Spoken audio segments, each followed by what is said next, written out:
people understand how this is going to work, at the time I'll read it again a second time. After the voting, the folks with the blue sticker vote will then proceed to those who want to cast a provisional ballot.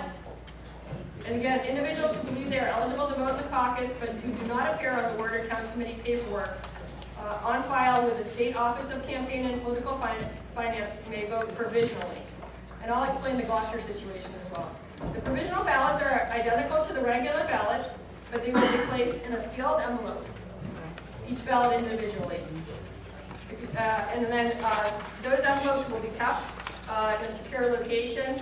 And then if the number of provisional ballots will make a difference one way or the other in the election, those ballots then go to the state committee. And the state committee will then open the ballots and then determine how those ballots will be counted. They'll review the names on the voter registration list and determine how they'll be counted. This is according to Mass GOP bylaws. This is actually a change in the bylaws that was made recently to account for situations just like this, when there's a voter who believes they're eligible to vote but they're not on the rolls. So this is a way for the state committee to determine whether that person is eligible and how their vote counted. And then the Gloucester situation, I'm going to recognize Brian to explain the situation with Gloucester. Sure. So what happened with Gloucester is that Gloucester is organized the way that a town committee would be organized, but that's actually not the way city committees should be organized. In a city committee, the members of the city committee are actually determined by all of the members of the board committee. In the case of Gloucester, there wasn't board paperwork filed, there was just city committee paperwork. We actually, in our, I didn't realize I was that boring, but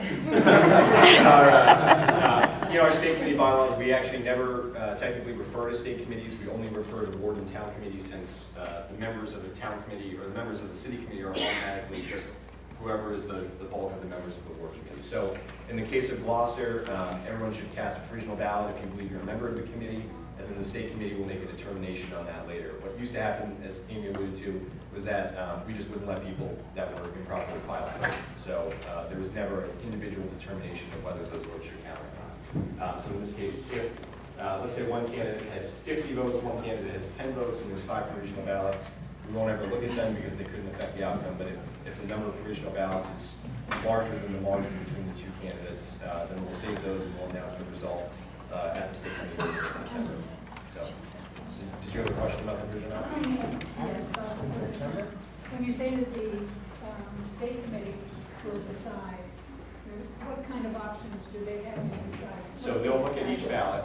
The envelope that the ballot is in actually will have each individual person's name on it. Understand what the ballot is. And then so what they'll do is they'll look at without seeing who the vote was cast for, they'll look at the ballot, and then there'll be a presentation to them. They'll look at the envelope.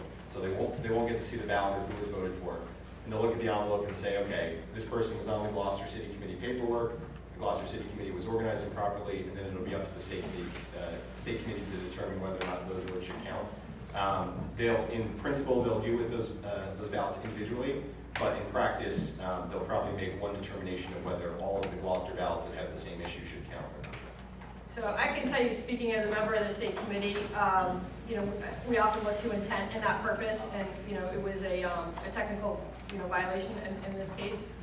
So I think that the intent was clear, and I would certainly urge my fellow state committee members to accept those ballots.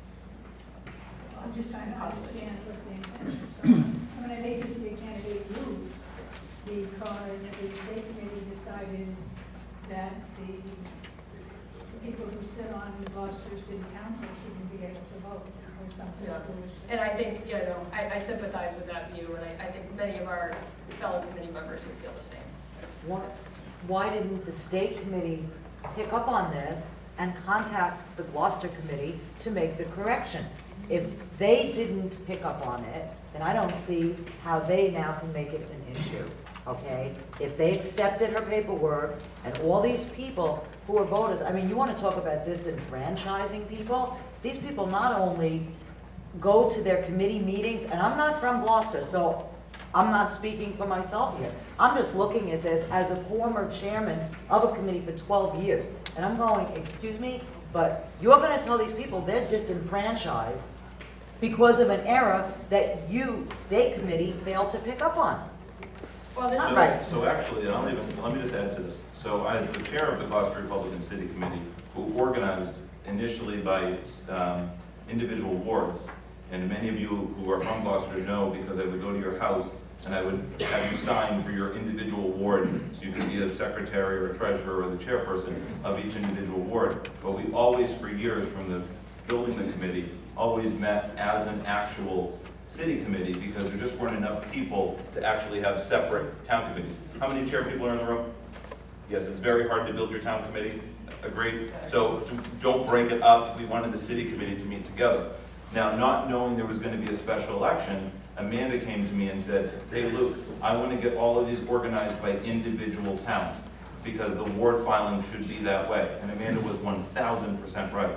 And I said to Amanda, that is true, but we have plenty of time, because it just needs to happen by the end of 2017 so that everyone can go to the convention.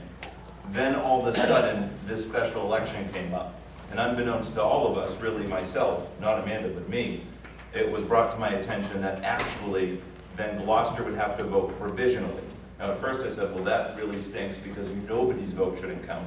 So I consulted many of my members, colleagues on the state committee, who all said the intent was to organize, and clearly nobody on the state committee wants somebody's votes not to count. I can't imagine that that would be an issue. But Georgia brings up a very good point, and she's 1000% correct. But I'd absorbed the responsibility for that. I can assure you that it had nothing to do with Amanda. It was Amanda who actually picked up on it and said to me early on, hey, let's get this addressed. And we were working towards that. Then, boom, the special election, which has been a lot of fun. If I can say one more quick thing on your question. There were two outcomes. In the event of provisional voting, there is a chance, and I'm not a state committee member, but I think they'll say a good chance that the votes would ultimately be counted by the state committee. The other alternative is that if we had allowed Gloucester to vote in violation of the strict rules that are in the procedures of the state committee could have said that the caucus was not conducted in accordance with the rules and ordered a new caucus, and we all would have ended up back here in the same room 4 or 5 No, months. I get that, but I'm rolling back the tape that if there was something done incorrectly, that it should have been picked up. so I would say that obviously that's something that, as a state committee member, I'm going to urge staff and other members of the state committee to re-examine all the city filings to be sure that they're all organized correctly. Yeah, I think it's a good idea before we have another situation, because it's incredibly upsetting to people who have gone to meetings, who've given their time, and now they find out basically they are invalid. I mean, wow. Well, they'll be casting the Provisional, they're provisional. They cast a provisional vote tonight, They will and be if their vote makes it, will matter in the outcome, then it will be taken to the state committee to determine. The best we can do, right? It's unfortunately, that is the situation we're in tonight, and so that's the best how we can handle it moving forward. Yes, sir. So it sounds like the state committee's rules are based on your interpretation of your feelings when you get the paperwork. That seems odd to me. It'll be a vote. It'll be a vote of the state committee.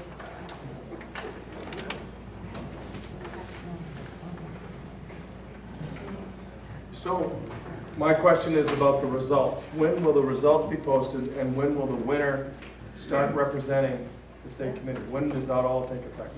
What's the timeline associated? So tonight, so assuming if the vote margin tonight is sufficient with the regular ballots that are cast, the vote will be announced immediately.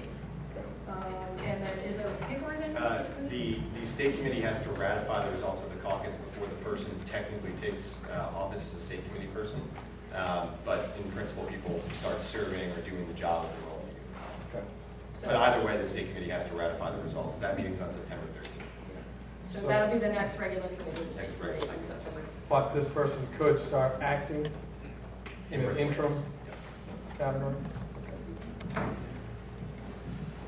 As you were explaining, if it's a close vote, then you have to pay attention to the ballots, traditional ballots. Yes. What is the margin? It says it's a close vote versus if it's not a close vote. Well, that will be determined by the number of provisional ballots cast in tonight. So for example, if there are 10 provisional ballots, it'll be a 10 vote margin. If there are 15 provisional ballots, it'll be a 15 vote margin. if it's enough to make a difference in the outcome. Can I make a motion to proceed with the vote? Yes. Just want to make sure everybody understands all the rules we're operating here. Okay, so the motion's been made, seconded, proceed with the vote, and we'll now proceed. So we'll go by, before we do that, I think we had a couple of elected officials enter the room, Senator Tarr and Representative Gale.